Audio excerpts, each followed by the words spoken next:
Hello, folks. It's Pastor Robert Johnson here with you. I know it's not Wednesday night when I usually do my Ignite. It's Monday, but there's a sense of urgency in my spirit about what's going on in our nation right now. So I reached out to some of the most passionate, brilliant, justice engaged people I know to invite them into a conversation. I am passionate, but I want to be passionate in terms of helping us move forward. So I brought some people on to help us do that, to talk. I want to pick their brains and pick their hearts. And I know they have some great things to share with you that will help you to begin to see through the fog that we're in as a nation. I know there's a lot of anger going on. There's a lot of frustration. I don't know about you, but I feel a lot of hopelessness. I have a lot of days where I feel hopeless about the status and direction of our nation. And so one of the things I do is try to engage in conversations with people who I know want the right things, and I always find some encouragement. So you're going to be blessed tonight. You're going to be so encouraged by the folks that we have on. So let me bring them on. Before I bring them on, I wanted to invite you to start tag your friends, start a watch party, invite some other folks to come on. It's amazing that we've been able to assemble this panel together, because they truly are some amazing people, and they did this. Those of you that work with me know that I'll pull something together at the last minute. Two of the people on here are people who do graphic designs for me, and I'll give them something on at 8 a.m. and tell them I need it by 10. And for the first time I did it, they actually tried to do it, and then when I kept doing it, they said, "Okay, I've got to draw a boundary here." And so, but they know I'll pull this together. But last night I was just praying about some things, watching and listening. My wife and I were talking, and I said, "Hey, let's stop talking about it. Let's find ways to begin to move forward." So we're going to pull these folks into the room. First of all, this is is everyone in the room now? Yeah, everyone is here. So I'm going to give them a moment to introduce themselves, and we're going to start with Sharon Watkins. Sharon, if you'll just say hello to everyone and just kind of tell folks what you're doing now. I know you're in Houston. Those of you that don't know, Sharon Watkins is the whistleblower from Enron, in something that happened back in the late 90s, early 2000s, when Enron was blossoming as a corporate 500 company, and then everything fell apart and then it was discovered that there was some let's just say some questionable accounting practices, and there was someone who blew the whistle. Sharon Watkins was that person, and then I had the pleasure of meeting her when I was at Windsor, and admire her, have great admiration for her and the courage that she displayed. Sharon, will you introduce yourself, and then we'll go Pastor Thurston, Pastor Morris, Kai Green, and Reverend Sarah. Well, thanks for having me, Pastor Johnson. I so enjoyed when you had me speak at the E-Conference in 2004, I think. And really my story then, which I'm still passionate about telling, is that, I took a risk to go speak to the CEO of Enron to warn him of accounting fraud. And in a way, I was like an Old Testament prophet. He didn't really listen to my warnings. But the thing that I try to impress on people is really my faith journey since then, where I think I triggered the parable of the talents from Matthew 25, that when you take a risk with the talents you've been given, it's come and share the master's happiness. And so that's where my passion is these days, to try to get people experiencing more of God. Absolutely. Thank you for coming on, Sharon. And I got to tell you, from that incident with Enron to this very day, again, you've been such an inspiration to me. I love to see your posts on social media. It's amazing to see how outspoken you are consistently, how fair you are, how balanced you are, but how clearly prophetic you continue to be. And so thank you for coming on. Pastor Thurston. Hey, I'm Stephen Thurston, currently serving as executive pastor, Salem Baptist Church here in Chicago, advocate of social justice. My first real job was with Reverend Jesse Jackson. He made me the National Youth Director. And so social justice has been a part of my family lineage and history, from Dr. King, speaking with my grandfather at his church, one of only 3 Black churches in Chicago that allowed Dr. King to speak. So that family relationship. And we just been speaking truth to power on down through the generations. And thank you, Pastor Johnson, for assembling us and for inviting me into the mix with these brilliant minds for an engaging conversation tonight. Thank you, my brother, for coming on. Yes, sir. Reverend Sarah. I'm Sarah, and I'm living in Macon, Georgia right now, by way of Topeka, Kansas this summer. I came to ministry late. My first career was in urban community colleges, where I worked in downtown Dallas and downtown Denver, helping first-generation college students achieve that first level of degree as they moved on and found what their passions and gifts were. So that's where my first passions came in. I actually was a community organizer before that in Dallas and did organizing tenants, something that we probably need a lot of right now. And as a pastor in Kansas, I worked hard actually with Pastor Johnson through Kansas Interfaith Action and the Poor People's Campaign to really shed a light on some of the really egregious things that are happening in our society now, where people don't have access to the things they need to live a life that they need to live. No access to healthcare and those kinds of things. So I like to speak truth to power about those issues whenever I can, and interrupt when necessary the process. Be a little disruptive. I think Jesus would be okay with that. It's good to be with all of you. Indeed. Yes, indeed. Rachel. Hey, I'm Rachel Miller. I'm an attorney. One of the ways I supported myself through law school was teaching government. I had no idea how interesting that would become later in life.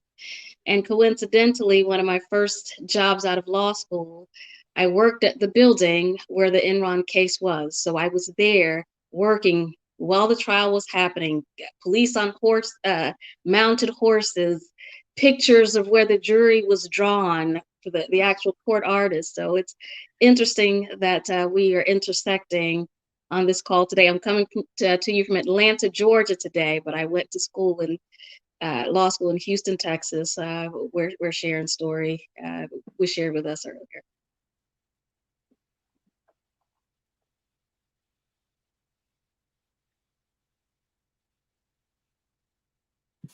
You're muted, Pastor.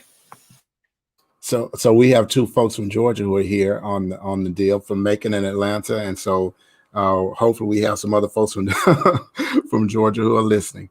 Pastor DeAndre Morris. Good evening, everybody. My name is DeAndre Morris, and I really wear all kinds of different hats. I'm a proud pastor of Overcomers Church right here in the Arlington area of the Dallas-Fort Worth Metroplex. Also a graphic designer, and also have the honor right now of serving in the marketing services department at Dallas Independent School District, where we have the opportunity to be able to help them craft messages that are inclusive of all demographics in a way that reaches out to them, makes them feel valued, and allows them to be able to achieve academically. And so it's a privilege to be able to serve with you on today, Pastor Johnson, and also all of the other panelists. We thank God for the opportunity. And I just want to say about Pastor DeAndre, he's a church planter. This is the second time he's done a church plant. So he did a church plant here, a successful church plant here in Wichita, Kansas, had a mixed congregation in terms of generationally mixed. It may have been racially and ethnically mixed as well, but I know it's generationally mixed.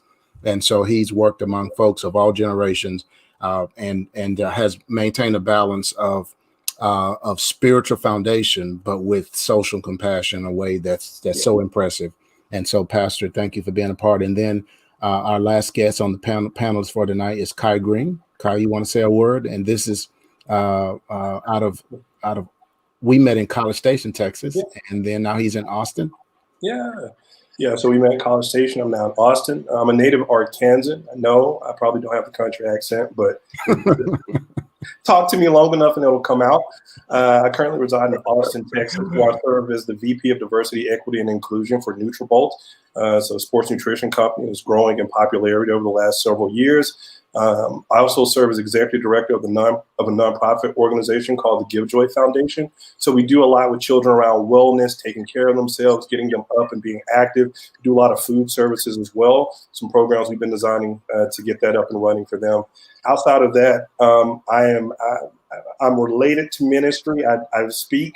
I love working with people and just helping the kingdom move forward. So whether it's from a pulpit, whether it's in the aisles or in the streets, if the Lord wants me there, that's just where I want to be. So thankful for this opportunity to be here. Look forward to sharing ideas with you all. Thank you, Kai. By the way, Kai, and you can pray about whether or not you want to share that, but at some point you may get a chance to share, because I think part of what we're experiencing as a nation, some of the issues with which we're dealing, your personal experience, and if I'll let you decide whether or not you want to share any of that at some point in our conversation, that I think it can speak to some major issues in our country. When we talk about abortion, we talk about how children are being treated at the border. We talk about the fact that 13 million children go to bed hungry in America every night. In America, 13 million children go to bed hungry every night, and that kind of thing. So in terms of how we care for children, and I know you have a powerful personal testimony that you might want to share, you may or may not, but let's get into it. So I want to invite our panelists to really relax, and because I want to plug deep into your heart, and I want you to share from the depths of your being. I'd like to ask each one of you to answer this question. So with all the things that are going on right now, and I had a staff person, by the way, I was talking with her late this evening, and we were talking about church stuff. And to make an example of church stuff, I jumped into politics. And when I said, it's just like, so she said, oh my God, here we go. So it's almost like, dude, here we're like, Robert, like lay off of it, dude. Please, man, give us a break. But there are so many things going on right now. But what's the one thing that's bothering you most right now? And Rachel, let's start with you. Lies. As a Christian, wow, the word says that we must worship God in spirit and in truth. And as a body of Christ, we have forsaken truth, or we don't know how to discern it. And I think one of the key issues in our society right now is that we allow lies to linger. Yeah. And we allow them to linger and circulate unchecked. And such is the state of the United States right now, where we have roughly half of our country believing one set of election results and another subset believing an entirely other result. And it's mind-blowing. And as a person, my undergraduate degree is in journalism, and it was emphasized to me objectivity, truth, fact-checking. So from that perspective, seeing truth not matter is extremely upsetting to me, from that journalistic perspective, from a Christian perspective, and from an officer of the court perspective as a lawyer, where truth is supposed to matter. It doesn't. And it doesn't matter from the pulpit to the White House, and in some cases in the courtroom. And it is, I feel like Atlas holding up the world, like in terms of how my soul feels heavy because we've forsaken truth and are unable to recognize it. Wow. Great answer. Thank you for that. Thank you for that. Absolutely. And I love the part where you says it's like that the world country filled with the lies, and the lies just linger out there. They linger. I mean, that's part of the pain, right? Is that how we just lies, and I really think it's the core of why we got here. Yeah. Okay. Let's go to Sharon, because Sharon, I know, so coming out of your experience with Enron, which is basically a lie, right? They got exposed. This has got to be what we're going through right now. And given what Rachel just said, I'd like for you to comment on that, but also what's the one thing that's bothering you most? Well, to comment on Rachel, when I met with Ken Lay, I brought memos, spreadsheets, evidence of the fraud. And I quite often use the analogy of the Titanic. I'm the crew person that's telling the captain, we've hit an iceberg and water's pouring in, go see. Yeah. So what surprised me was when he didn't look at, the truth didn't matter. He was just committed to the lie, committed to, the path he was on. And so that's what really shocked me, how much when someone has, I've become a fan of Charles Mackay, who was a Scottish historian in the 1800s.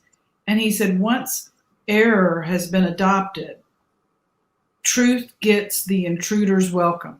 Wow. So, think about that. You have adopted a lie. You've really bought into a lie. Someone's hitting you in the face with truth. You want to shoot them. Truth gets the intruder's welcome. He also said men go mad in herds, but only recover their senses slowly, one by one. So I think we've got a hard road ahead of us. But the thing that bothers me, turns out, I went to a parochial school, had a lot of Bible lessons, even won like third place in state when I was in 6th grade at one of those buzzer Bible quizzes. What always interests me are those odd stories that are in the Old Testament and the New. Like, what was God trying to tell us? And that talking donkey, that Balaam's donkey in the Old Testament, error of Balaam, is mentioned in the New. And error of Balaam is seeking after man's earthly power versus, God and God's power. And that's what I see happening so much with, this group of folks that have tied themselves with political power, and they're separating themselves from God. And there's some warnings that we should try to help them see the wrong direction they're going, but how most of them won't. I mean, the prophecy in Jude and Peter is kind of that most of them aren't going to listen to you. They're going to keep going in a horrible direction that impacts their eternal salvation, their eternal life. Awesome, Sharon. Thank you. Thank you. Kai, what's bothering you most?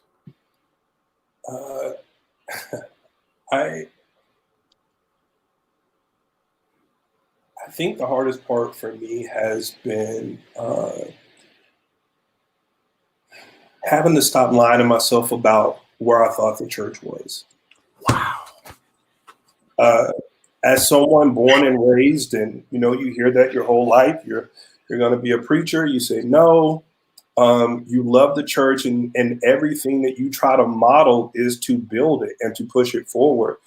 And coming out of a small town, I went to a predominantly Black church. I didn't really know anything about mixed church. Like, we did it from time to time, but it wasn't the thing. And then when I got beyond my own town, lived in different cities, started going to churches, and I saw churches where there were Black people, Hispanic people, different people coming together. I did not think we were post-racial, but I thought, wow, this is possible. Like, this is the power of God, like pulling people together.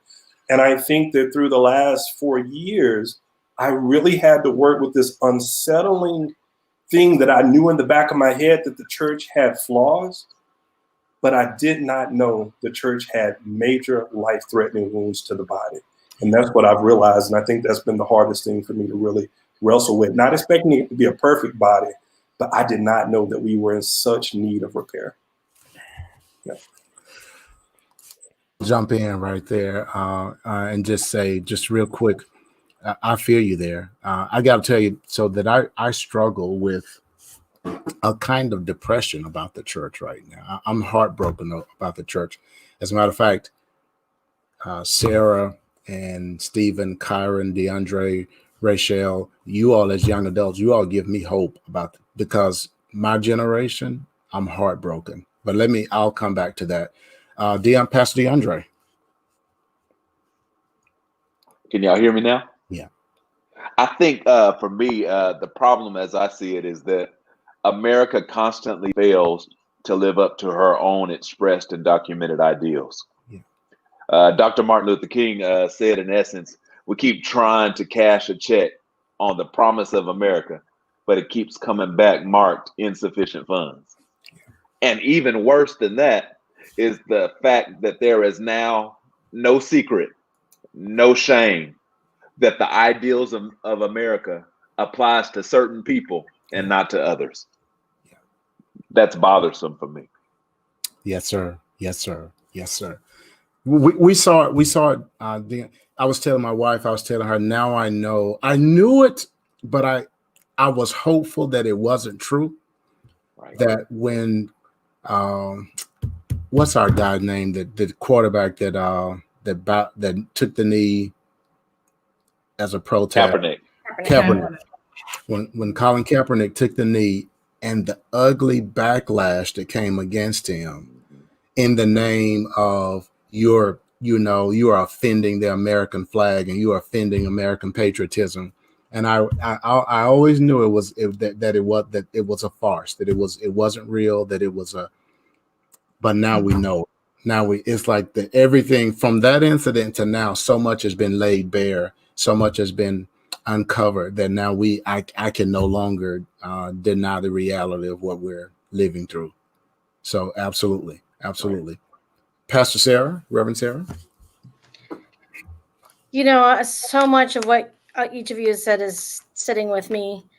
I think for me, it's not just the fact that the church has so many broken parts and pieces, but that when I look at our society, I look at every institution in our society and I see the same struggle with white supremacy, the same struggle with inequality. And at its core, I see this struggle between making everything transactional and making things relational. And but that gets writ large, right? I mean, because you have this incredible inequality, and it's the challenge between the individual and community. So when we're looking at a transaction, it's all about me. When I'm looking at a relationship, it's about us. It's about community. It's about diversity. It's about pluralism. And I need to have some skills for that. I mean, I need to have some skills to work through conflict, and I need to have some skills to manage intercultural differences. And we don't teach people those skills. Yeah, that's right.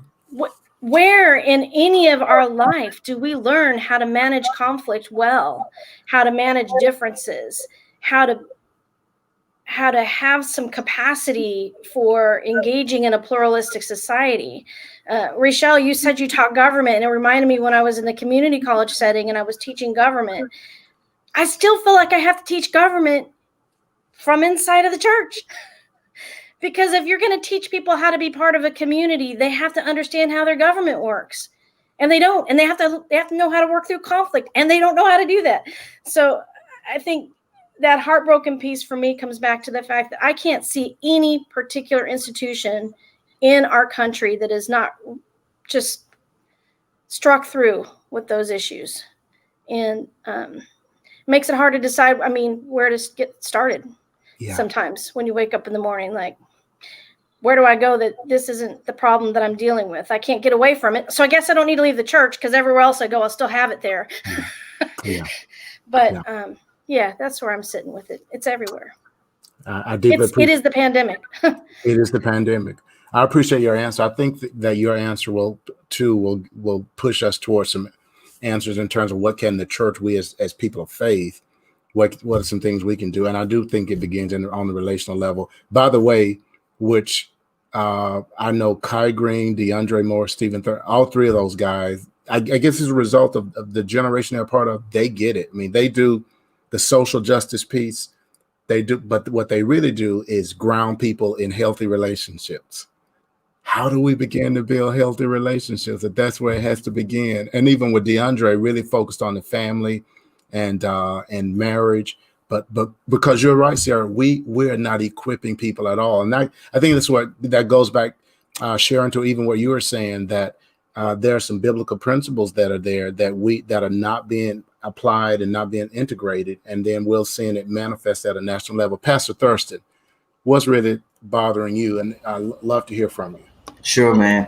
It's the cognitive dissonance and confirmation bias that leads so many people to believe that their opinions and feelings trump individuals' lived experiences. Wow. And so they cannot have the emotional intelligence to engage in our pain and our hurt because they think they know what they don't know. And they end up functioning as critics without credentials.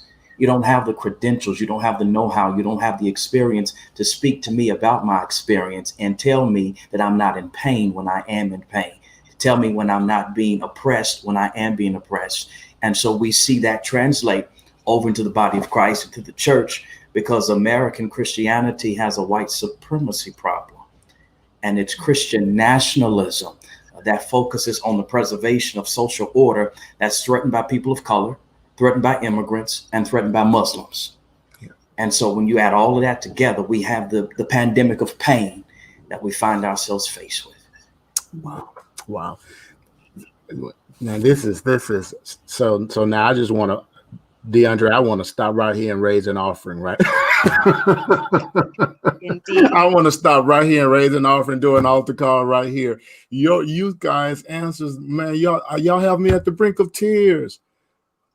So let me give you all a chance. Do you all want to give each other a bounce back off of each other off of that first question? Anything that one of the other persons on the panel said that you just want to amen or give affirmation to? Or I think really, really quickly, I think is a Reverend Sarah. Is that right? Yeah. Okay. Yeah, I think she, in her words, I think, Robert, something you and I talked about, I've said on this medium before, is that one of the things I've been working through this issue or year with and talking with people about is that idea of individualism versus collectivism, how that approaches how we approach the word, what that looks like typically in the Black community versus possibly the white community. And when I'm talking with white brothers and sisters, that's one of the interesting conversations I've been having with them, is that I was taught, I approach the word with this collectivist attitude that I am to sacrifice, right, in order for the greater good of the community, that I do not have the liberty of pretending as if I could not be the other. Right. And so when she talked about this pluralistic versus this, I forgot the word she used, but it's pluralistic and consumeristic, maybe. I can't think, transactional. That was it.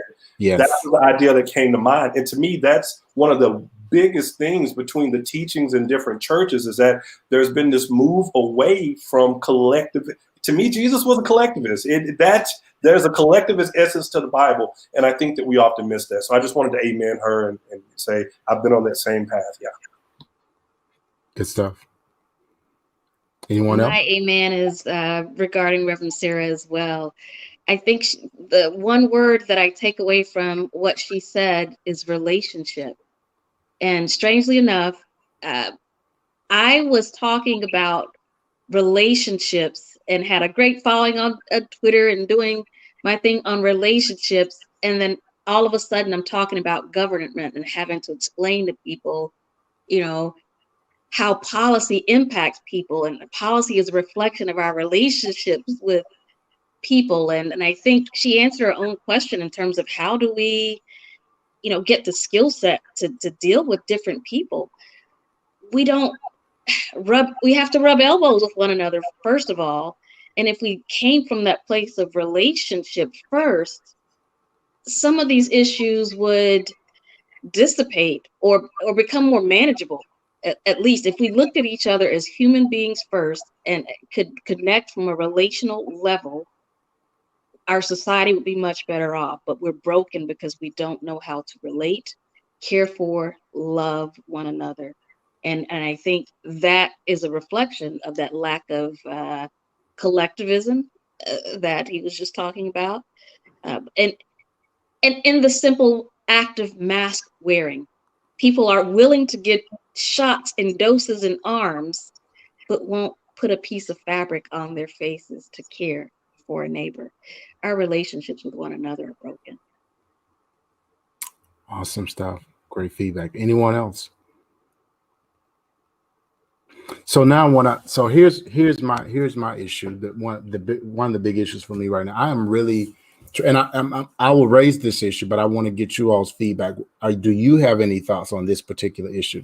I am deeply troubled by what I see from the white evangelical branch of Christianity.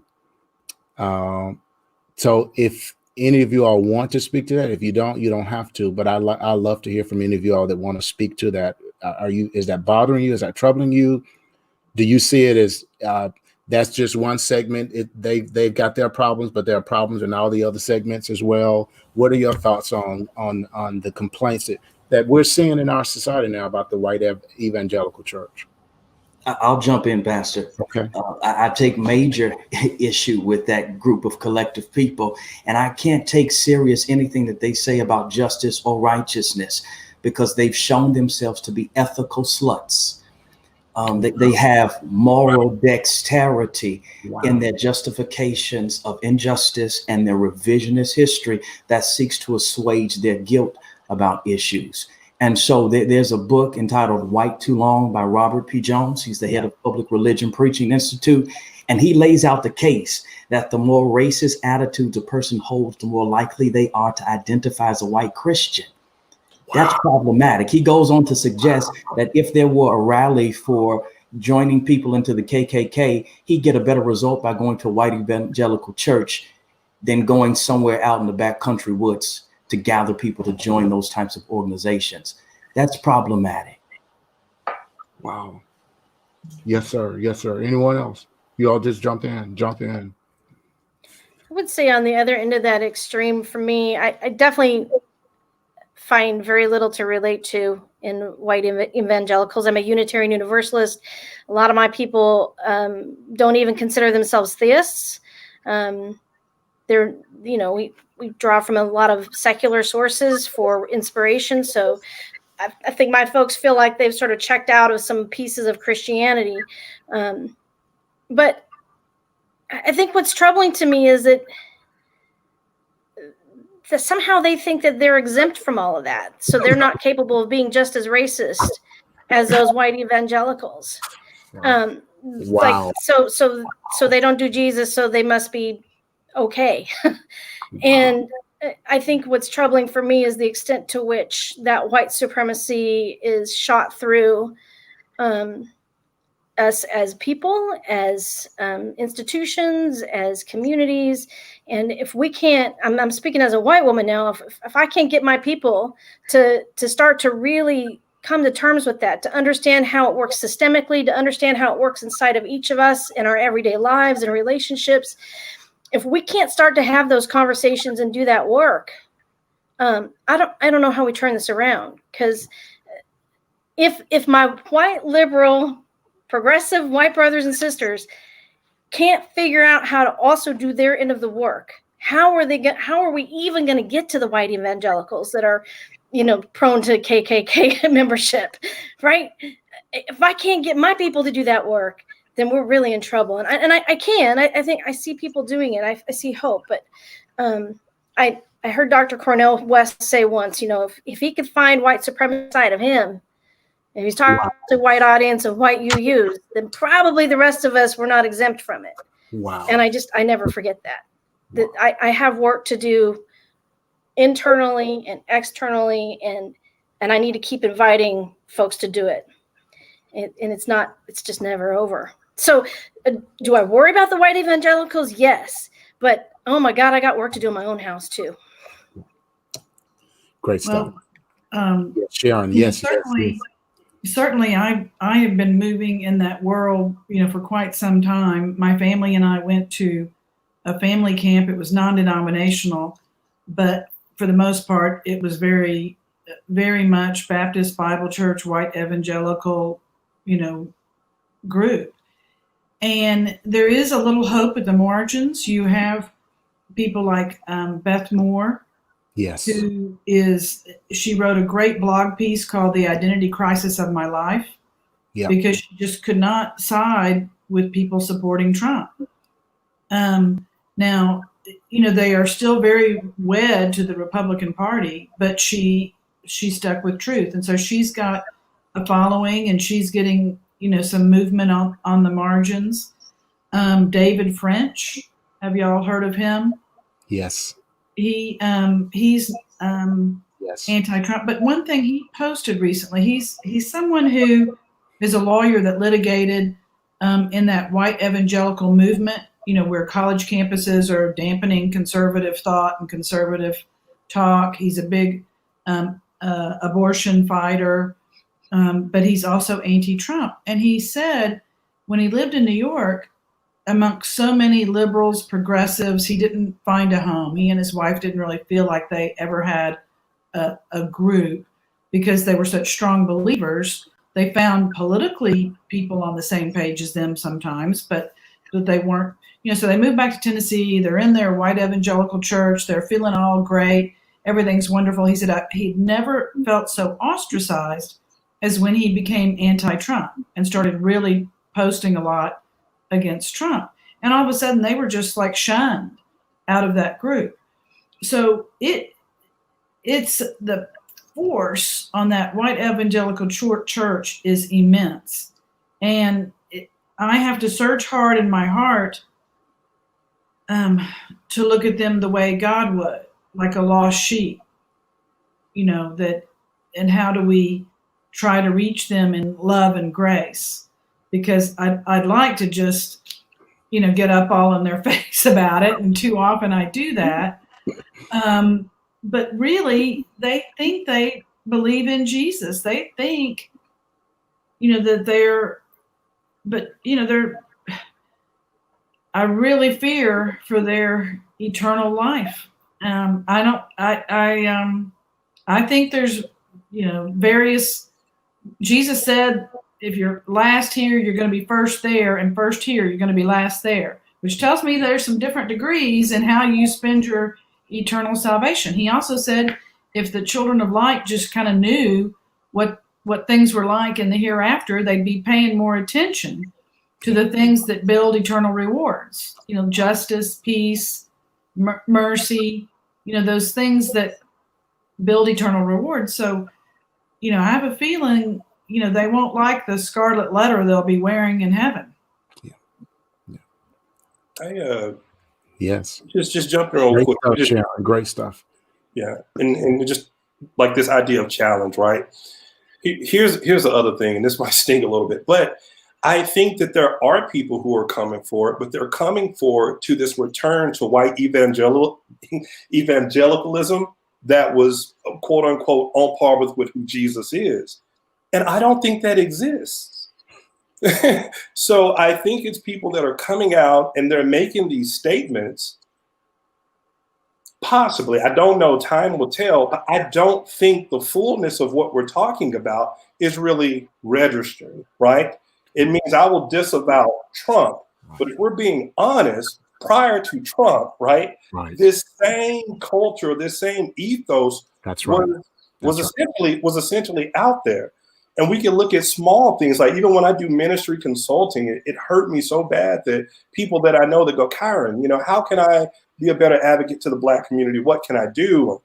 The suggestions I made to them, I've been watching and like none. Like you've done none. Yeah. How about, when Black History Month comes around, well, we'll invite the Black church to come visit us. Well, why don't you go visit them? And how about just having them come sing? Why don't you let their pastor stand in your pulpit and preach? Your church is extremely successful. Why don't you shut your church down every first Sunday, second Sunday? You walk over to that church and partner with them. You literally can fund that, right? And so my concern is I think that some people will be, they'll be jostled, but they won't be really shook the way that they need to be shook. And I'm just scared that we're going to get this half step back, and that I don't know that these people aren't going to come to really play ball. Yeah, that's just my concern and my fear. That's great stuff. Great stuff, Kai. Great stuff. Pastor DeAndre, were you about to jump in? Man, just this time last year, how we do at the beginning of every year, we start praising God for new seasons and how we're walking in prosperity and all this wonderful things. Well, this time last year, we opened the year talking about 2020 vision. Yeah. God is going to give us perfect vision, and we're going to be able to see things clear. And we were absolutely right. Just not the way we supposed that we would be right. I think in many ways the scales have fallen off of our eyes. We're now out of excuses to justify why people act the way that they act. Yeah. And now we have to be able to look people in the face and recognize that a lot of people, man, have been using Bible, scripture, Jesus talk to manipulate people and really try to get whatever it is that they wanted out of them. We've dummied Jesus down to abortion, homosexuality, and religious liberty. Never mind the fact that when we start pushing religious liberty, we're still mad at Muslims for having religious liberty. We're mad at we only want it for ourselves, and so it's really disheartening, as if Jesus doesn't care about anything else. He doesn't. Now social justice is are bad words in certain contexts, man. And so it's something to be able to sit in certain white mega churches, because I'm in Dallas, where it's the planet of the mega churches here, and to be able to go and see other Black people sitting and looking at each other and the discomfort they feel when Trumpism is spouted from the pulpit. It's spouted from the stage. I've been in church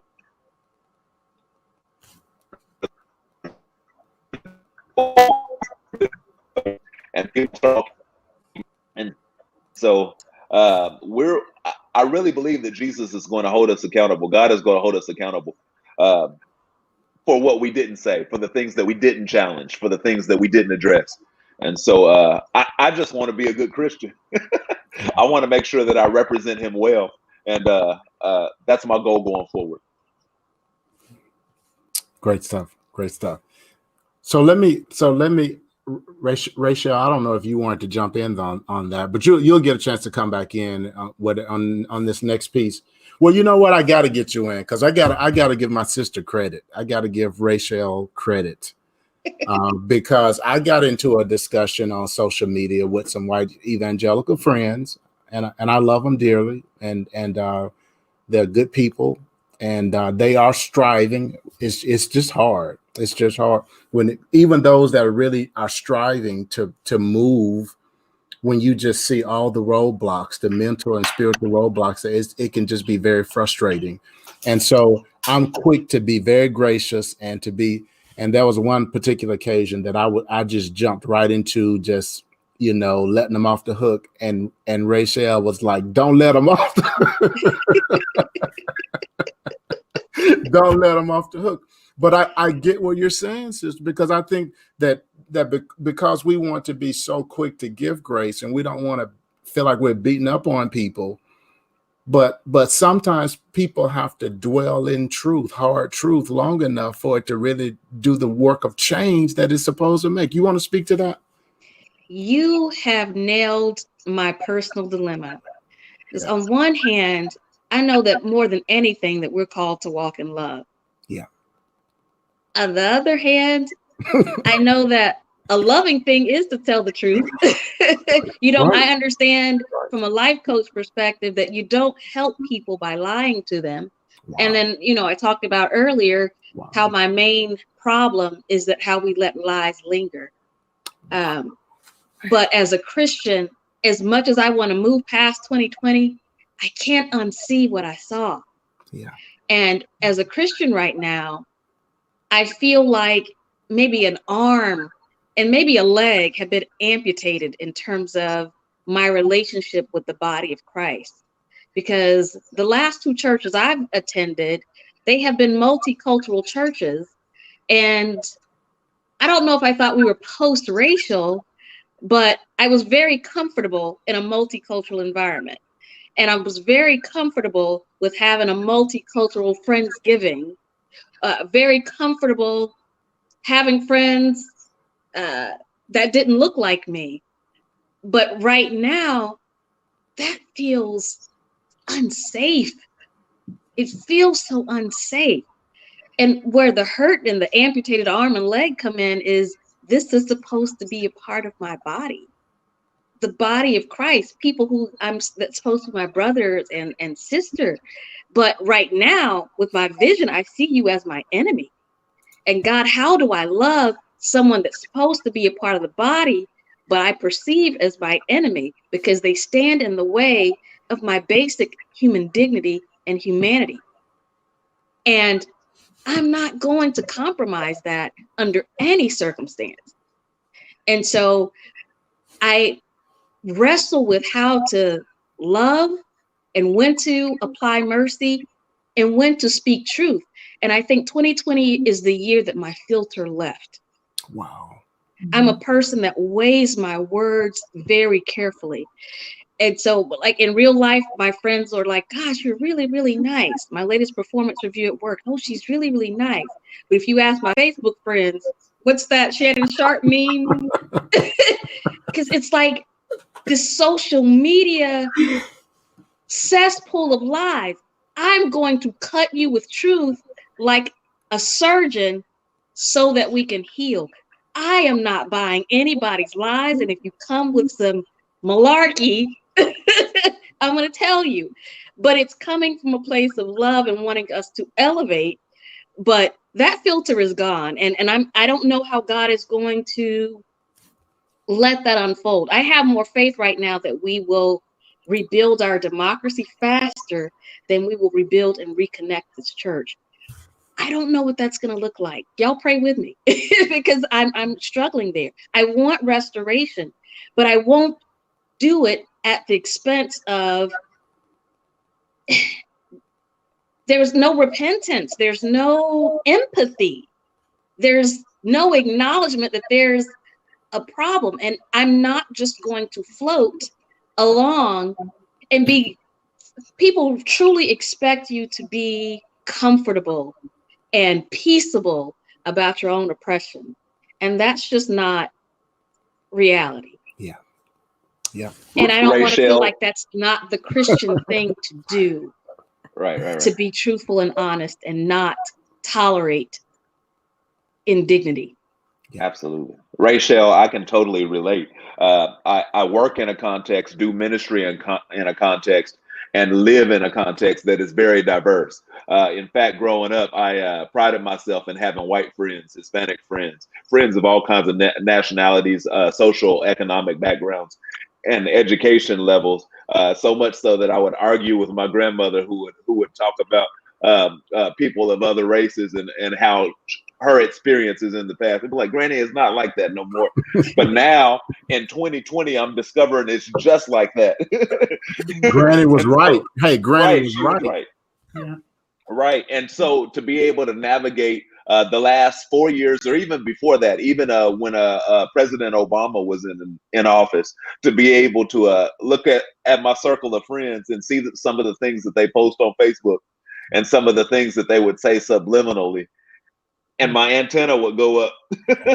Like, I never knew that you thought that way. I never knew that you embraced that type of thing. And so I found myself extending quite a bit of grace. To this day, I still try to extend grace because I feel like I'm supposed to. But Rachel, I can definitely identify with where you come from. I do too. The filters come off too. My filters, it's about, yours has been gone. Oh my goodness. It's just that like the past 2 days, it's just like I said, somebody needs to come get me. Come shut my computer down, just like tie my hands up. Because the filter is off. Because I don't know. I've tried to look and be gracious and find places of hope and find places to extend patience and grace. And it's just like all the places have run out now. So there's nothing left but the plain truth. By the way, that's my wife, and she knows this. Who stays completely away from politics in terms of expression of views publicly, doesn't try to stay away from that kind of stuff. But she is just, and you can see her comment there.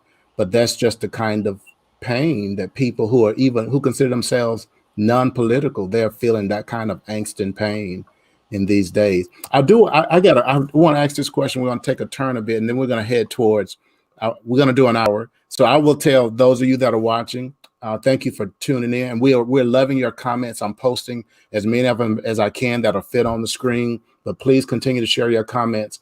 And I don't know if they'll come back, but I am planning to ask these folks to come back together so that we can give you more, because we don't want to overdo it tonight. We're going to do an hour, but we're going to come back and at another time and continue this conversation. But I do want to ask Sarah and Sharon, like when I pray for you guys and I see the work you're doing,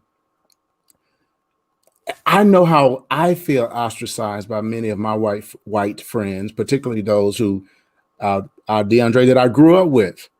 That we were like when we were kids, they were like as much brothers as my own blood brother.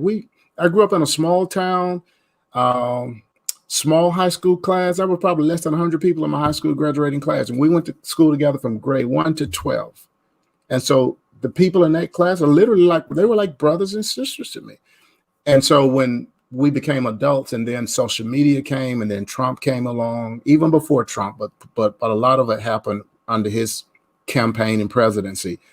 And I started sharing opinions and how I started getting unfriended and just almost shocked. It was, in many cases, it was almost like, how dare you even have an opinion?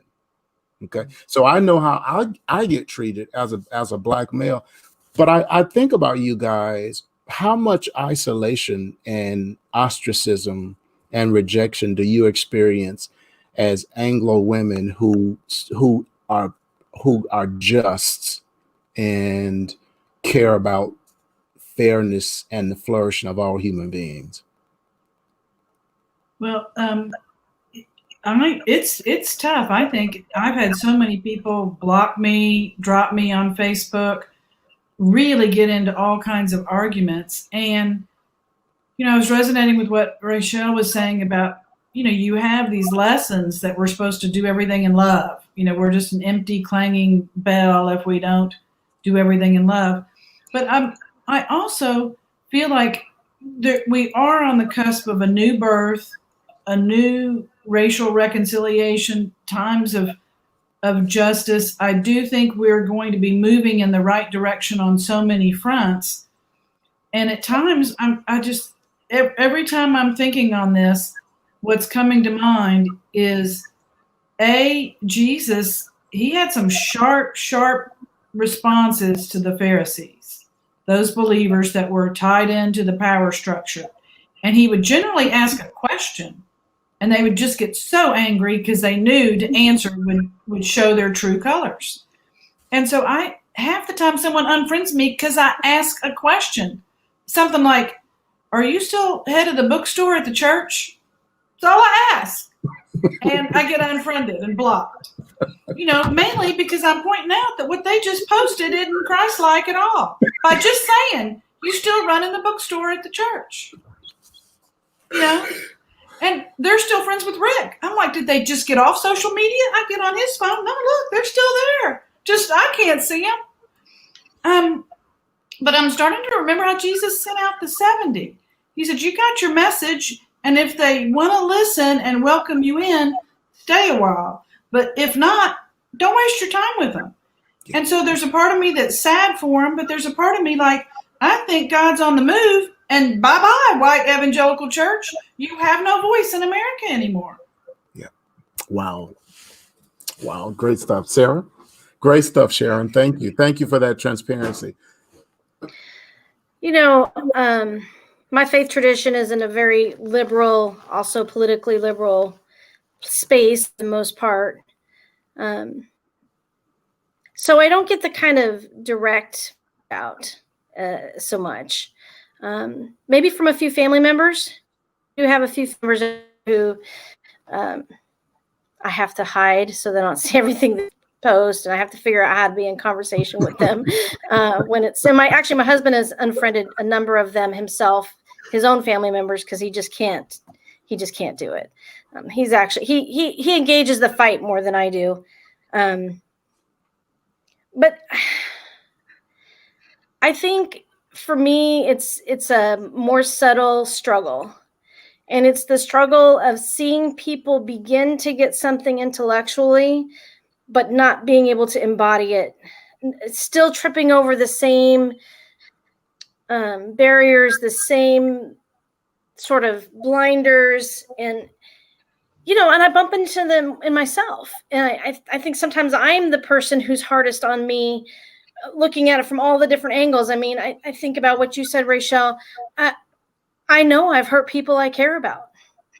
And, how do I go about mending those relationships, but also just showing up better in the next moment when I catch myself?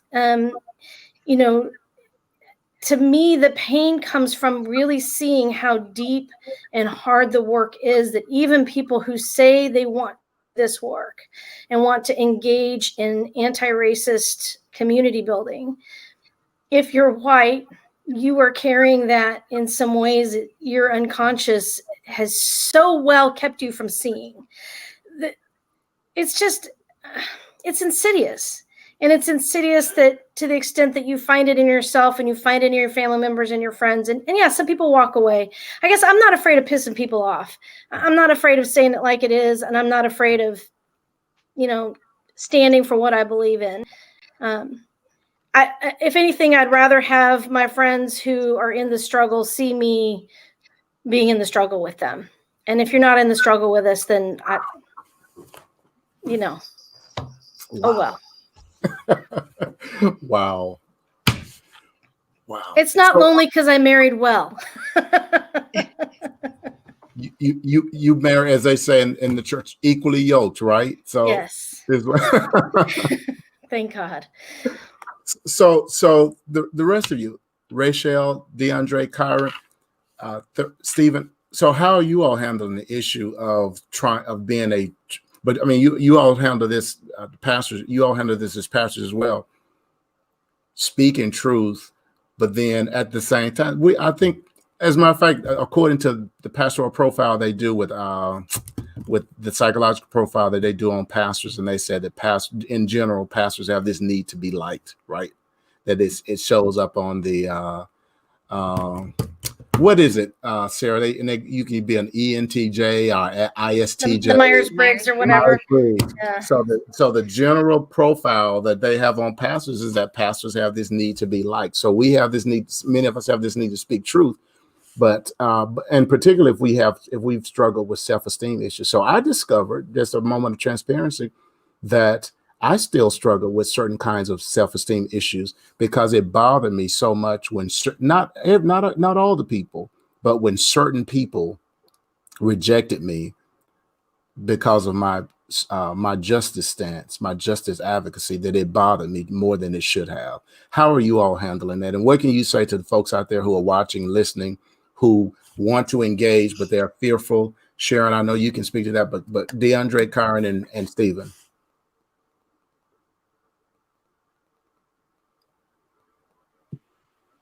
Okay. I guess I'll I felt like a great deal of my quote unquote deliverance occurred when I understood that my assignment is not to be liked. Wow. My assignment isn't about my own pleasure, about my own comfort or my own convenience. My assignment is to make Jesus known around the world, and to be able to demonstrate his character in the world. Yeah. And therefore, that sometimes requires that I afflict the comfortable and comfort the afflicted. Yeah. Great stuff. Great statement. Great statement. Yes.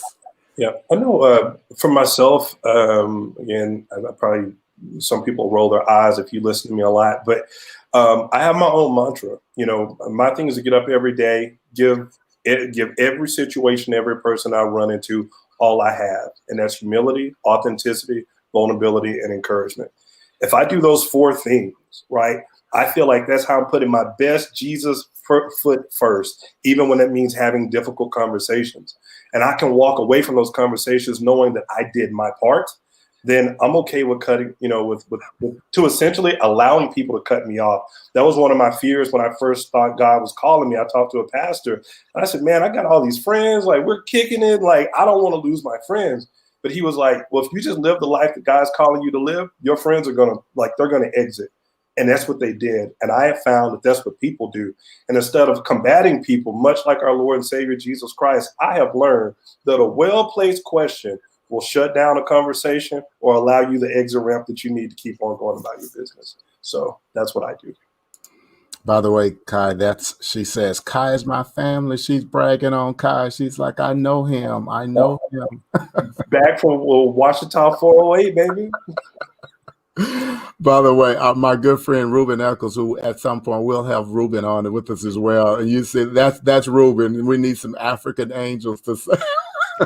There's only one Ruben Eccles. Only one. Pastor Thurston, I love to hear from you on that. And then we'll do our final question. We'll do 5 more minutes after Pastor Thurston speaks, close out and have each one of you to point to signs of hope point to signs of hope, and that'll be the final thing. And then, folks, we'll make arrangements to come back before you. I appreciate you all tuning in. I see you all have enjoyed the conversation. I think it's needed too. Pastor Thurston, how are you handling the issue of having to speak truth, tell folks the truth, but also deal with the rejection that comes with that? Even before I started preaching, one of the elders said to me, the freest black man in America is the black preacher, because he's paid by the black people to say what needs to be said for the black people. And so I've taken that mantra into my role as pastor, and the fact that all my money don't come from church. I'm free. Yeah. I'm financially free. No politician can pay me off. Nobody can shut me up. And so with that, I'm not a jackass whisperer. I can't talk to stupid people. I can say what needs to be said, speak truth to power, and keep it moving, and know that the bank account is full and I can do what I need to do. So I've been able to have that freedom to say what needs to be said. Wow. Great word. I just thank you so much for saying that. As a younger fellow that keeps telling people you can be a spiritual entrepreneur, though do not allow the church to be your bread and butter. You might get burnt. Like, thank you for that. Yes. Yes, I love it. So, guys, as we close out, just take a minute to one more thing and just tell me. So, point folks to places of hope. Where in our nation are you seeing some things that give you some hope? I'll jump right in there. Right now, as you guys know, we are awaiting the runoff results in Atlanta tomorrow. But one sign of hope I see in Atlanta is, while there is a large Black population here, Black people didn't bring this win by themselves. There is a coalition here in Atlanta. And it's amazing how even though I express some insecurities and disappointments and feeling disconnected in certain areas of the body, God has a way of orchestrating your life so you don't get a little too far off track. So this year I got involved in the Democratic Party for the first time, like beyond a voter, and like going to a monthly meeting. And so in my head, when I walk in the first time for a dinner with some Democratic women, I'm thinking I'm going to walk in full of a room with folks who look like me. That was not the experience. I might have been one or two in the room. And you had these women, white women, who were serious. I work for CNN. How can we get this done? And so seeing that in Atlanta, the coalition we have for people who just want to have, I'm going to use the words of Dave Chappelle, a livable level of decency. He did that. He said that in an interview with David Letterman. But they want some level of harmony and just want us to coexist. We don't want torches and pitchforks in the streets. And I'll tell you one other thing about Atlanta. When Stacey Abrams speaks somewhere, she's the unofficial governor of Georgia still. They will listen to Stacey before they listen to Brian. Yeah. But when she speaks somewhere, it's the United Nations in a room. Wow. Atlanta will sit down and have hard conversations about what we will do for this city and how we will come together as a city. And so that gives me hope. And I'm hoping that, carry some weight tomorrow. But Atlanta gives me hope right now. It will. Great answer. Thank you, Rachel. That is hopeful. That is. And Stacey Abrams, her in and of herself, she gives me hope. Pastor DeAndre? I think this whole election cycle that I believe will conclude tomorrow with the runoffs has given me hope, because people who have not voted in the past or voted sporadically decided that they wanted to make their voice heard. And that was very gratifying, that people stood up and said, I'm just tired of the foolishness. And I want to do my part to help move the country in a different direction. And I honestly think that's really what makes Trump even more angrier than he'd probably already would be, is that the amount of us who stood up and said, we're not tolerating your craziness anymore. And they stood up, and that's gratifying. That gives hope. That's hope. Yes, sir. Kyron? I know it's probably going to sound a little bit weird, but I'm excited because I think something I've wanted to see happen in the church. I think this year is going to allow that to be birthed. I think we're going to see this opportunity to move from being so model driven to mission driven, where people are going to actually go to church because they want connection, not because they want to gather, right? So I think we're going to have a wonderful opportunity to see that. And it's kind of like the separating of the wheat and the tare. I think we're going to find out pastors who are narcissistic. I think we're going to find out churches who are just driven by the idea of capitalism. And we're going to find churches that are driven by community, and new ones will begin to surface up. So I think that this is almost like a generational changing of the guard that's going to happen throughout 2021, carrying into 2022. Yes, sir. Great stuff. Sarah? It's funny because the first thing that came to mind for me was actually Stacey Abrams. And it was an interview that I listened to yesterday or sometime recently where she described her organizing sort of model and how community and relationship driven it was and is. And when you see all the young people who've gotten involved in politics, because it's not just politics, it's about building a community and having a relationship with your neighbors and building that out throughout your city.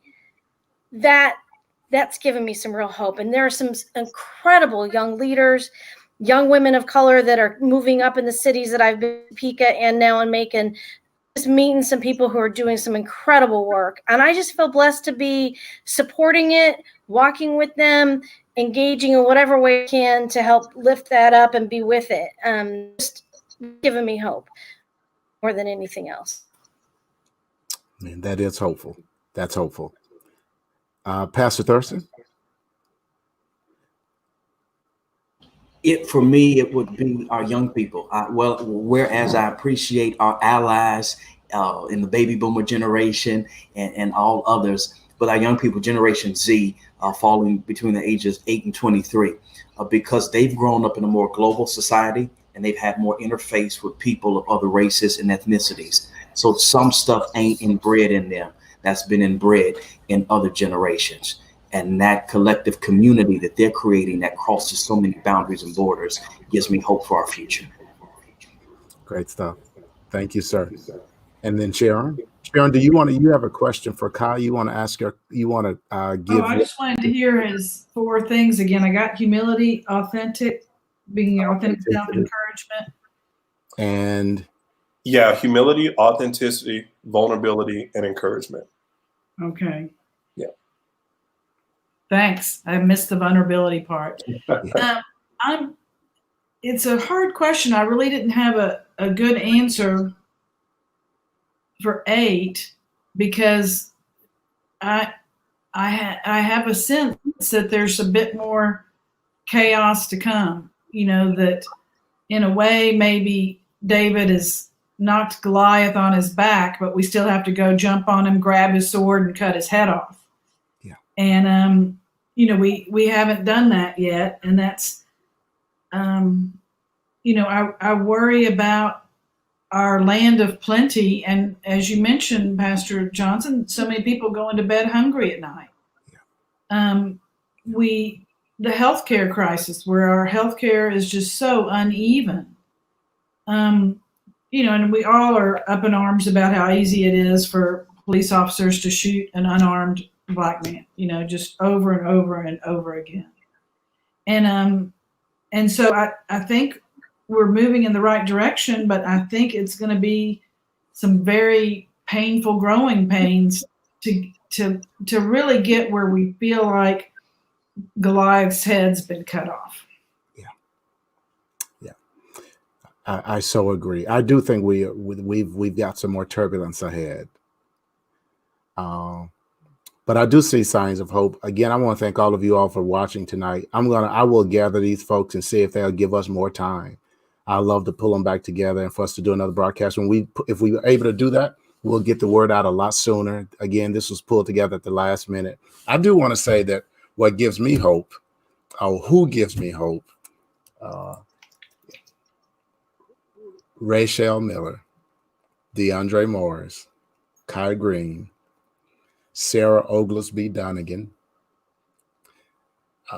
Stephen Thurston, and Sharon Watkins. you guys give me hope. You all give me hope. So I want to thank you all for coming on. I listen to all of you all. I talk to you all. Y'all are also encouraging to me in multiple ways. I think you are model human beings as well as model kingdom people. So thank you all so much for coming on. And please just shoot me. Let me know what day works better. Is there another day that works better for you? And let me try to pull it together so we can do this discussion again. Again, thank all of you who watched. Thank you for your comments. We've tried to get as many of them up as possible. That's a St. Mark staff member, Dottie Thompson, saying she's just blessed by the entire thing, saying wow. She said wow about 25 times. Thank you, Dottie. And I've Dottie, same here. Wow. Every time one of them speaks, it's like wow. Person there, Kami Lewis, says feeling inspired.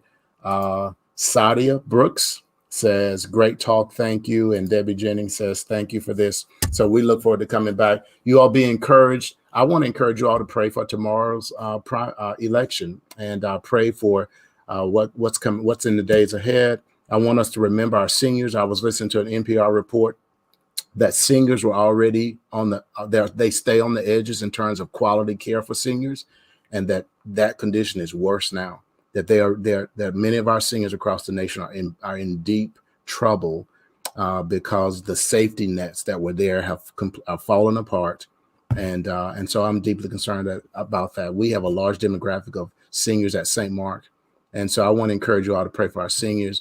But be encouraged because our young people are coming. They're coming, and these folks here are at the cutting edge, and they're gonna make an impact for the kingdom. Good night, folks. Thank you all for coming in. We'll be back hopefully very soon.